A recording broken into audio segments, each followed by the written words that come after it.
2023년 8월 7일 울란바토르의 하늘은 맑았다. 초록빛의 평원이 펼쳐진 몽골의 땅. 이 초록 평원으로 몽골 땅에 들어온 걸 알 수 있었다. 공항에 도착하자마자 우리 일행을 맞아주는 몽골의 작가 아누 나란.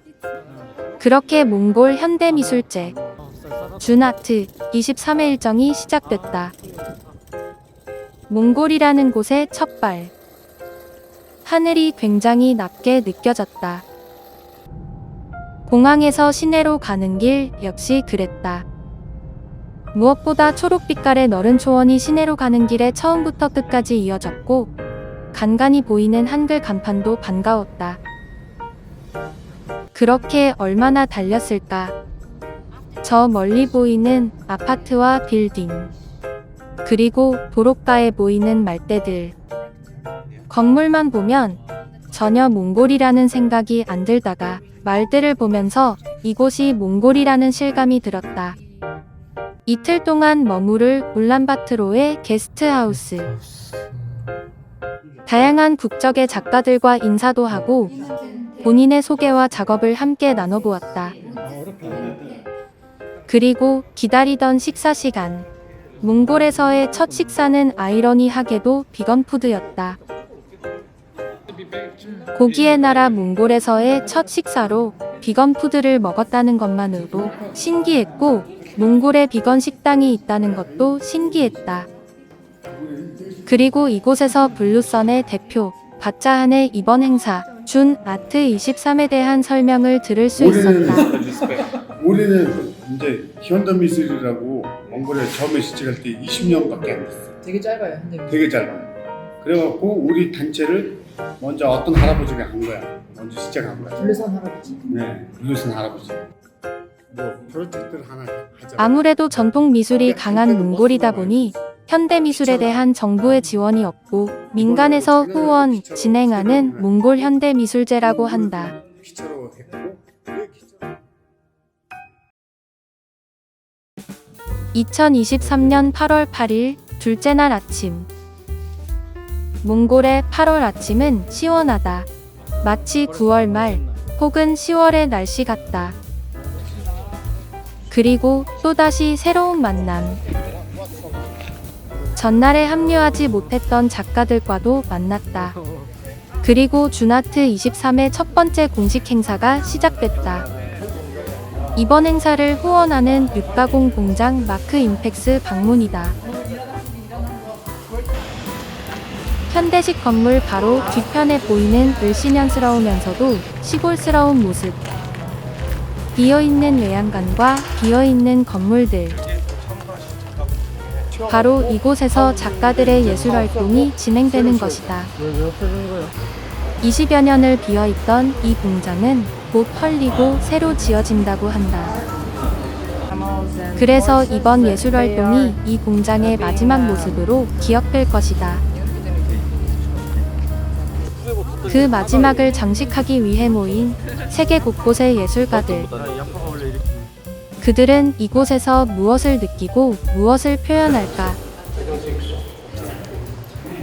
버려진 공장 곳곳에 보이는 수많은 비둘기와 제비, 그리고 솔개까지. 그들도 이곳의 부산물을 먹기 위해 모여든 것일까? 산처럼 쌓인 새똥과 새들의 시체. 버려진 공장은 수많은 세월의 흔적을 보여준다. 사람을 위해 태어나고 사람을 위해 죽어간 수많은 동물들의 수용소. 그들에게는 끔찍한 사육의 공간이었을 이곳. 이곳의 마지막 모습을 예술활동으로 장식한다는 것은 어떤 의미가 있는 걸까?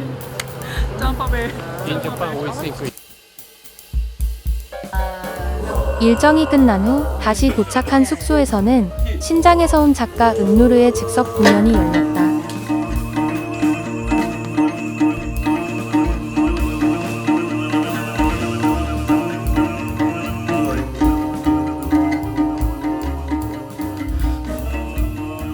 두 줄로 이뤄진 몽골의 전통악기와 목소리만으로 이런 사운드가 나오는 게 신기했다.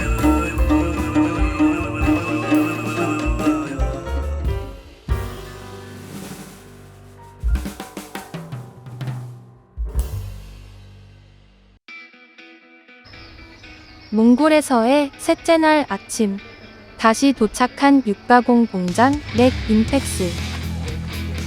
전날 구상했던 작업들을 상기하며 작가들 한 사람 한 사람 준하트 23의 주제 오픈 유어 아이즈라는 의미를 담아 작업을 시작했다. 불행인지 다행인지는 모르겠지만 나의 짧은 영어 실력 덕에 작가들 개별 인터뷰를 하지 않았는데 어쩌면 그래서 작가들의 퍼포먼스를 더 자유롭게 해석할 수 있었던 것 같다. 따라 따라 따라 수츠키 작가의 설치 작품으로 시작된 준 아트 23. 왠지 잊혀져가는 것들에 대한, 사라져버릴 것에 대한 이야기를 하고 있다는 느낌을 한가득 받았다. 두 번째로 만난 몽골의 진좌 작가. 폐공장의 벽을 마테체로 타격하면서 눈의 모양을 그리는 모습이 마치 문명사회에서 자연을 가로막는 벽을 부수고 자연에 대해 눈을 떠라라는 메시지가 아닐까 생각해보게 한다. 한국의 성백 작가의 퍼포먼스. 거대한 육가공 공장. 삶과 죽음이 교차하던 이곳에서 모든 죽어가는 것을, 그리고 다시 태어남을 이야기하는 듯 했다. 언덕 작가 역시 그 공장에서 죽어간 다양한 생물들과의 교감. 모든 죽어가는 것을 사랑해야지라고 말했던 그 시가 떠오르는 퍼포먼스였다.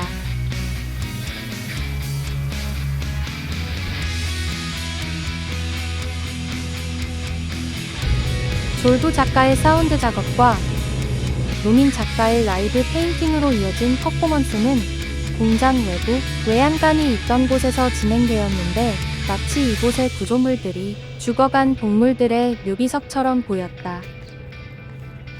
마치 그들을 추모하는 듯 그렇게 죽기 위해 태어난 동물들. 죽음의 바로 앞에서 들려오는 노랫말은 그들에게 어떤 위로가 될까? 마국간에서 그 동물에게 전하는 카프 맥두즈 작가의 메시지. 그러나 어쩌면 그것은 남겨진 동물들, 바로 인간을 위한 메시지일 수도 있다.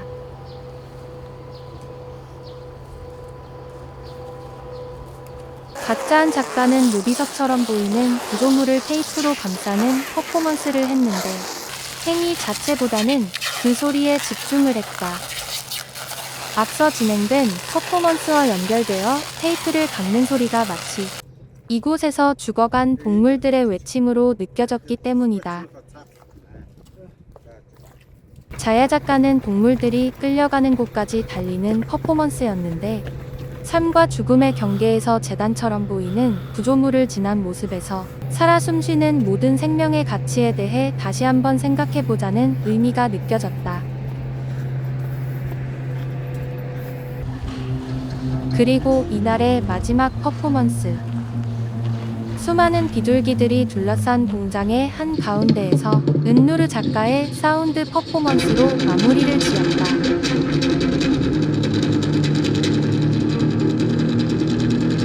이날의 퍼포먼스를 한마디로 이야기한다면 이것이다. 살아있는 모든 것에, 살아 숨쉬는 모든 것에 눈을 떠라. 그것이 같은 시간 속에 살고 있는 우리를 위해 죽어간 그들에게 우리가 할 수 있는 최소한의 의미가 아닐까?